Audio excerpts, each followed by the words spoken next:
En la primavera de 1945, mientras los últimos cañones de la Segunda Guerra Mundial enmudecían sobre Europa, los vencedores trazaron nuevas fronteras sobre el continente destruido. Una de esas decisiones casi quirúrgica en su precisión separó para siempre un pedazo de tierra alemana del resto del mundo conocido. La ciudad de Königsberg, renombrada Kaliningrado, fue absorbida por la Unión Soviética. 80 años después, ese mismo pedazo de tierra, un exclave ruso enclavado entre Polonia y Lituania, asomado al mar Báltico, se ha convertido en el talón de Aquiles de Moscú. ¿Puede un dron que cuesta unos pocos miles de dólares desestabilizar la estrategia naval de una potencia nuclear? ¿Puede la destrucción de un puerto en el extremo noroccidental de Rusia sacudir simultáneamente el Ártico, el Báltico y los mercados energéticos globales? La respuesta, según los eventos de la última semana de marzo de 2025, es que ya no es una hipótesis, es un hecho documentado. Si quieres ver más análisis como este, asegúrate de dar like, suscribirte y activar las notificaciones. De verdad, ayuda al canal a crecer. Lo que sigue no es especulación, es una lectura cuidadosa de lo que ocurrió, de por qué importa y de hacia dónde apunta. Primera parte, la geografía como destino. Para entender lo que está ocurriendo, hay que partir de un mapa. Kaliningrado es una anomalía geopolítica, un territorio ruso de aproximadamente 15.000 kilómetros cuadrados, completamente rodeado por países de la OTAN. Al norte y al este, Lituania. Al sur, Polonia. Al oeste, el mar Báltico. No hay frontera terrestre con Rusia continental. Durante décadas este aislamiento fue gestionado mediante dos arterias vitales. La primera era terrestre, el corredor de tránsito a través de Lituania y Bielorrusia, que permitía el flujo de mercancías y personas por tierra. La segunda era marítima, una ruta de más de 1.500 kilómetros a través del Báltico, desde los puertos de San Petersburgo y sus terminales satélite en Luga y Primorsk, hasta las costas del exclave. Con el inicio de la guerra en Ucrania, la primera arteria se fue estrangulando progresivamente. Lituania restringió el tránsito ferroviario y de carretera para ciertos cargamentos estratégicos. Polonia endureció los controles fronterizos. Las rutas terrestres, que alguna vez fluyeron con una normalidad casi burocrática, comenzaron a secarse. Lo que quedó fue el puente marítimo. Ese puente, con sus terminales en San Petersburgo, Luga y Primorsk, era el único cordón umbilical que mantenía vivo a 1 millón de personas. Ese cordón acaba de ser cortado. Segunda parte, la semana del 22 al 29 de marzo. En la última semana de marzo de 2025, cientos de drones ucranianos alcanzaron sistemáticamente los principales nodos logísticos del noroeste de Rusia. El resultado fue devastador en su eficiencia. Las terminales petroleras de Luga fueron envueltas en llamas. Las operaciones de carga en Primorsk quedaron paralizadas. Las instalaciones de Novatek, vinculadas al transporte de gas natural licuado, sufrieron daños significativos. En cuestión de días, el sistema portuario del área de San Petersburgo, la columna vertebral logística del noroeste ruso, quedó fuera de operación normal. El 26 de marzo, los drones alcanzaron la refinería de Kirishi. Esto no fue simplemente un golpe a las exportaciones de petróleo. La refinería de Kirishi suministraba diésel y combustible de aviación a las unidades militares rusas en la región. Su paralización afecta directamente la capacidad operativa de las Fuerzas Armadas. El 25 de marzo llegó quizás el golpe más simbólico. El rompehielos Perg, que se encontraba en dique seco en el astillero de Vyborg, fue alcanzado. No se trata de un buque ordinario. Es una plataforma militar híbrida equipada con artillería y capacidad para transportar contenedores de misiles, calibre o Urán. Estaba siendo preparado para el Servicio Federal de Seguridad de Rusia. La construcción de un buque de esta clase lleva años. Su destrucción en dique seco es, en el lenguaje de la estrategia naval, una pérdida que no se repone fácilmente. El caos se extendió más allá de los daños físicos. Los trabajadores portuarios se mostraron reacios a regresar a sus puestos mientras los incendios continuaban. Las compañías de seguros declararon la zona como área de riesgo de guerra, multiplicando las primas entre 2 y 3 veces. La incertidumbre sobre cuándo retornarán las operaciones a plena capacidad sigue siendo total. Tercera parte. Kaliningrado en el umbral. Para el millón de personas que viven en Kaliningrado, las consecuencias son inmediatas y concretas. El exclave siempre ha dependido de las importaciones para una parte significativa de sus necesidades básicas. Con las rutas terrestres restringidas y las marítimas en crisis, la región enfrenta una vulnerabilidad sin precedentes en la era postsoviética. Las estanterías de los supermercados, por ahora, no están vacías. Las reservas de alimentos básicos parecen suficientes para el corto plazo, pero la presión llega por otro lado. Los retrasos en fertilizantes e insumos agrícolas están comenzando a generar una presión inflacionaria silenciosa sobre los productos locales. La variedad de bienes importados se está reduciendo. Los precios de frutas y verduras están subiendo. El cuadro económico es austero. El salario neto promedio en la región ronda los 65.000 rublos mensuales. El costo de vida para una sola persona, excluyendo el alquiler, ya ha alcanzado los 58.000 rublos. La triple presión de la inflación, el aumento en los costos logísticos y las sanciones internacionales está erosionando los presupuestos familiares con una precisión casi quirúrgica. Pero hay una dimensión adicional que los datos económicos no capturan del todo: la dimensión humana del éxodo silencioso. Según datos de RBC Kaliningrado, en el tercer trimestre de 2025, la región perdió 23.000 trabajadores. Más del 70% de quienes se quedaron desempleados son mujeres de cuello blanco, mayores de 40 años, que anteriormente trabajaban en finanzas o administración de empresas. El tiempo promedio para encontrar empleo se ha extendido a hasta 7 meses. Contrariamente a lo que podría suponerse, el destino de quienes emigran no es Europa Occidental. Las restricciones de visado hacen que el traslado a la Unión Europea sea prácticamente imposible. El 80% de quienes abandonan la región se dirigen a la Rusia continental. El 20% restante explora opciones sin visado. Turquía y Georgia encabezan esa lista. Los jóvenes con formación universitaria son los que se van primero, y cuando se van, no suelen volver. Cuarta parte. El corredor de Suwalki y la pesadilla de la OTAN. Hay una ironía geopolítica de primer orden en lo que está ocurriendo. Durante años, el escenario que más angustió a los planificadores militares de la OTAN fue exactamente el inverso del actual. La preocupación era que Rusia, usando Kaliningrado como base occidental y Bielorrusia como base oriental, pudiera comprimir el corredor de Suwalki, el estrecho pasaje de 65 kilómetros que separa Polonia de Lituania y que representa el único vínculo terrestre entre los estados bálticos y el resto de la alianza. Si ese corredor caía bajo control ruso, los países bálticos quedarían aislados del grueso de la OTAN. Era el escenario de pesadilla. Era la razón por la que la OTAN desplegó tropas de manera permanente en la región.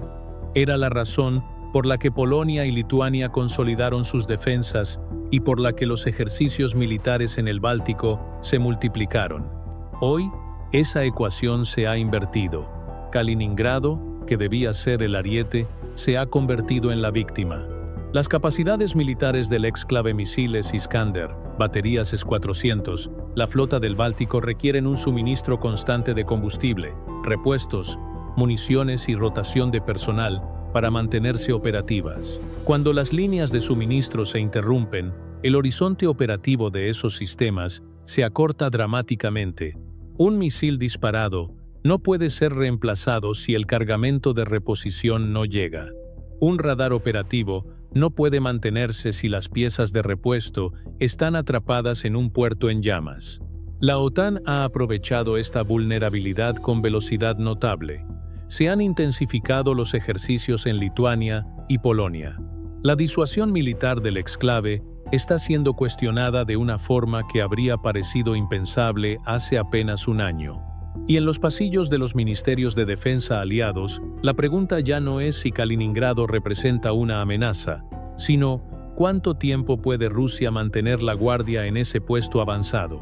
Eso, sin embargo, no elimina el peligro, lo transforma. Un actor acorralado puede volverse impredecible.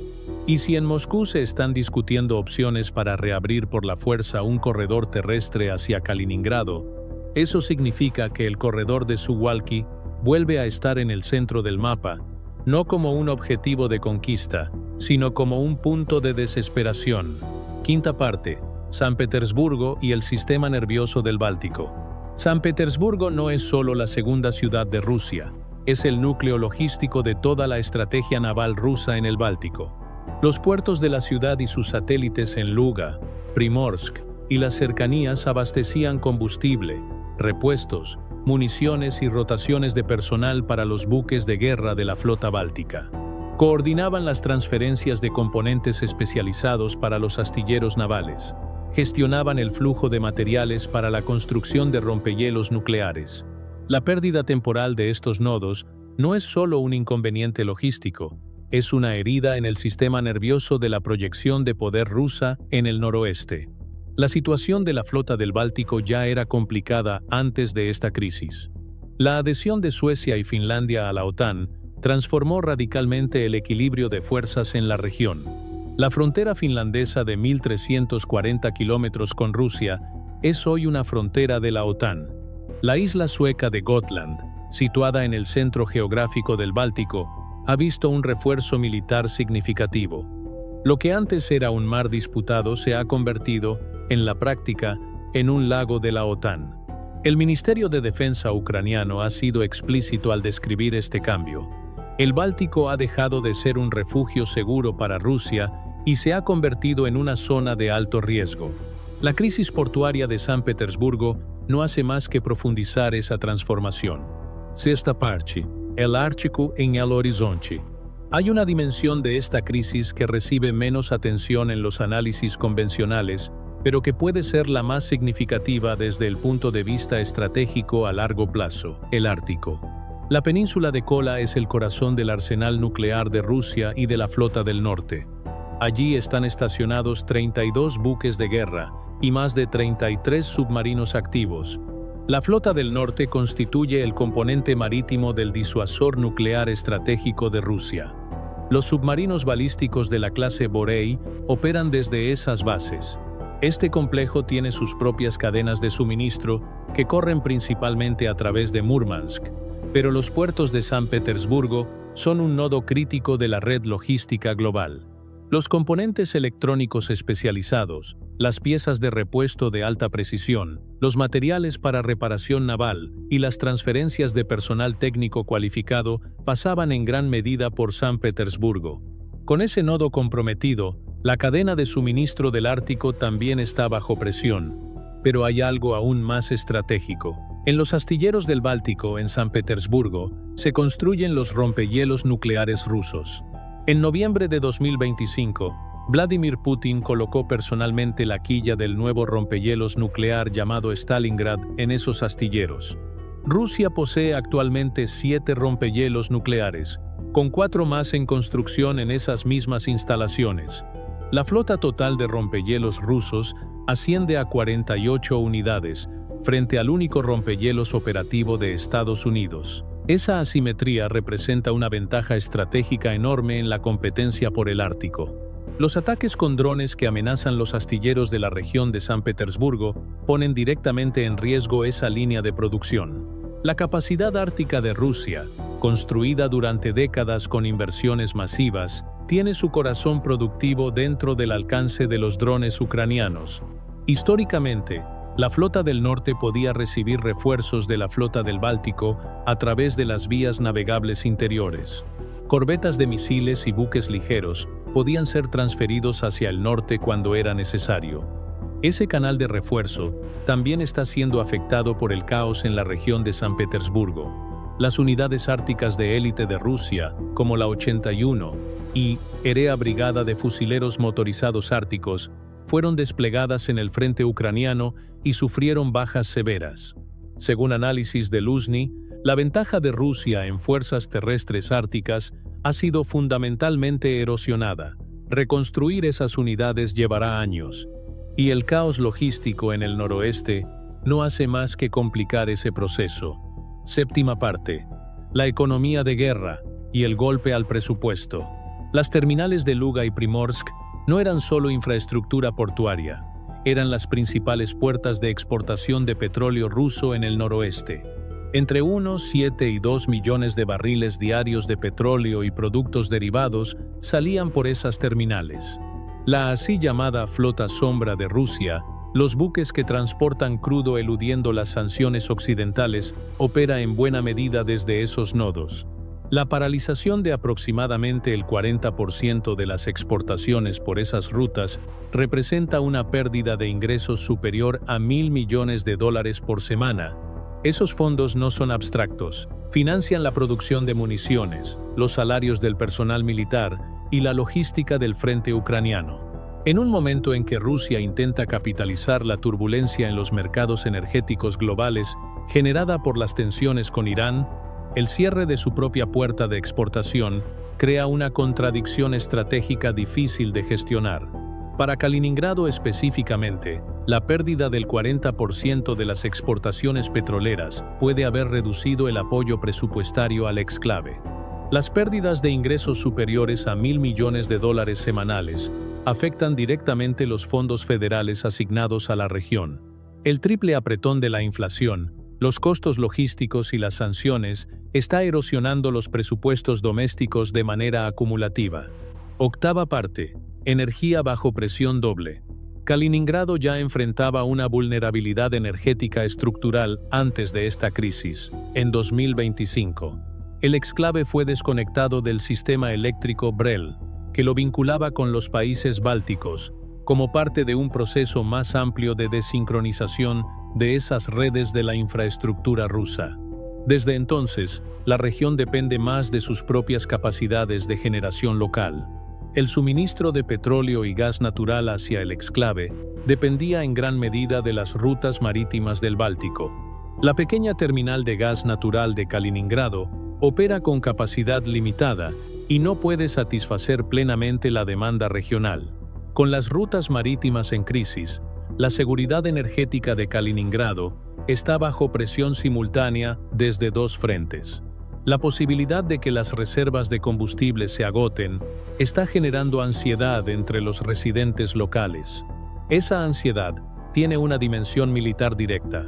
Las interrupciones en los servicios de ferry complican la transferencia de municiones, combustible y personal. A medida que el aislamiento logístico de Kaliningrado se profundiza, la capacidad de disuasión militar de la región disminuye. Rusia había utilizado Kaliningrado como el principal centro de su estrategia de denegación de acceso y área en el Báltico. Los sistemas Iskander, las baterías S-400 y la flota del Báltico operaban desde allí y restringían severamente la libertad operativa de la OTAN en la región. Pero cuando las líneas de suministro se interrumpen, la vida útil operativa de esos sistemas es finita. Novena parte. El peso estratégico de la crisis. La situación actual es el resultado de una confluencia de presiones que se han ido acumulando durante años y que la campaña de drones ucraniana ha precipitado en cuestión de días. Rusia está intentando establecer rutas marítimas alternativas a través del Mar del Norte o del Mar Negro, pero las distancias son considerablemente mayores, los costos logísticos aumentan proporcionalmente, y la vigilancia de la OTAN sobre esas rutas pone en riesgo cada envío. El puente aéreo que Moscú ha intentado reforzar tiene capacidad limitada y tampoco está exento de riesgos, dada la amenaza de drones sobre la propia San Petersburgo. Lo que estamos observando no es un incidente aislado, es la convergencia de tres crisis simultáneas: la logística de Kaliningrado, la capacidad exportadora de petróleo del noroeste ruso y la cadena de suministro del Ártico. Las tres están siendo presionadas al mismo tiempo. Kaliningrado era una base de proyección de poder, una plataforma desde la cual Rusia podía influir en el equilibrio del Báltico, mantener en tensión a los países de la OTAN y demostrar que su presencia en el extremo occidental de su territorio era una realidad permanente e inexpugnable. Hoy, ese mismo exclave corre el riesgo de convertirse en una carga logística, un territorio que consume recursos en lugar de proyectarlos. Los costos crecientes de vida y la creciente incertidumbre sobre el futuro podrían desencadenar una migración silenciosa pero acelerada, especialmente entre los más jóvenes y educados. Una región que pierde capital humano cualificado pierde también su capacidad de recuperación a largo plazo. Cierre. La aritmética de los drones. Hay algo casi paradójico en la escala de lo que está ocurriendo. Rusia construyó durante décadas una posición estratégica en el noroeste basada en inversiones multimillonarias, rompehielos nucleares, misiles balísticos, sistemas de denegación de acceso, terminales petroleras de clase mundial. El corredor logístico entre San Petersburgo y Kaliningrado era el nervio central de toda esa arquitectura. Drones que cuestan unos pocos miles de dólares cada uno han puesto en tensión esa arquitectura de una manera que décadas de planificación de la OTAN no habían logrado. San Petersburgo arde, Kaliningrado se asfixia, la cadena del Ártico cruje, y la ecuación estratégica que Rusia consideraba sólida desde el final de la Guerra Fría está siendo recalculada, día a día, ataque a ataque, en los cielos del Báltico. La historia no se repite exactamente, pero en primavera de 2025, el exclave que los vencedores de 1945 dibujaron sobre el mapa de Europa está viviendo una transformación que nadie hubiera anticipado con certeza hace apenas un año. Lo que comenzó como una anomalía geopolítica se ha convertido quizás en el punto más revelador de toda la guerra.